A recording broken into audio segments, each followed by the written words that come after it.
నవీన స్వభావం అంటే ఒక వ్యక్తి ఒక దుర్మార్గుడిగా ఉన్నాడు అనుకోండి, ఒక పాపిగా ఉన్నాడు అనుకోండి, ఒక అనుమానించే వ్యక్తిగా ఉన్నాడు అనుకోండి, ఏ కోణంలో చూసినా మంచితనమే లేదనుకోండి, ఏ కోణంలో చేసినా అర్థం చేసుకునే మనస్సు అతనికి లేదనుకోండి, ఎప్పుడైతే దేవుని నీతిని అతను ధరించుకోవడం ప్రారంభించాడో అర్థం చేసుకునే మనసు అతనికి వస్తుంది.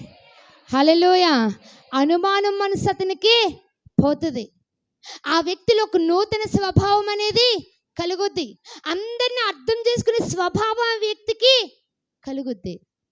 ఎగ్జాంపుల్ చెప్పిన అపోస్తలుడైన పౌలు తన జీవితంలో యేసుక్రీస్తు ప్రత్యక్షత చూడకముందు, దేవుని యొక్క దర్శనం అతనికి కలగక ముందు అతని స్వభావం ఎలాంటిదో తెలుసా?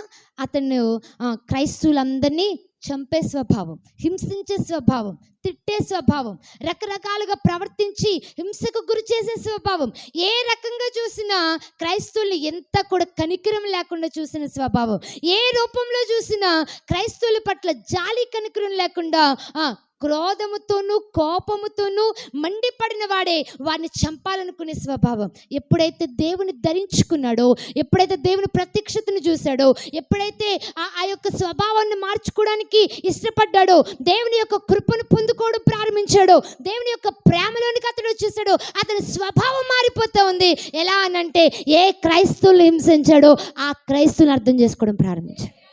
హల్లెలూయా, హల్లెలూయా. ఏ క్రైస్తవుని చంపాలనుకున్నాడో ఆ క్రైస్తవుని బ్రతికించడం